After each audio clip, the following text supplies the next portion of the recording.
আসসালামু আলাইকুম। আলহামদুলিল্লাহ রাতের ভিডিও দেখেন। আলহামদুলিল্লাহ আমার আইডি 9টা আছে, 9-10টা এক নাম্বার দিয়ে হবে কি না জানি না,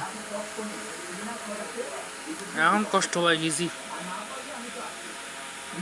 আর আমার আইডি 9টা আছে, 10টা আছে, 10টা আছে মনে হয়। কি করব এখন যাচ্ছি না। আমার আইডি 10টা আছে, প্রিয় দর্শক, রাতের বেলা 10টা আছে। অ্যাকাউন্টে একই নাম্বার দিয়ে চেক করে দেখি 10টা আছে। ও মাই গড, কেমনি কি হবে আমি জানি না, কেমনি কি হবে আমি জানি না। আমার আইডি 10টা আছে প্রিয় দর্শক, আমার আইডি 10টা আছে প্রিয় দর্শক। মেইন আইডি হচ্ছে মেহেদী হাসান মুশফিক, আরগুলো রিয়েল আইডি না। তো মেইন আইডি হচ্ছে মেহেদী হাসান মুশফিক, আরগুলো রিয়েল আইডি না প্রিয় দর্শক। আরগুলো ভুয়া আইডি, মেইন আইডি মেহেদী হাসান মুশফিক।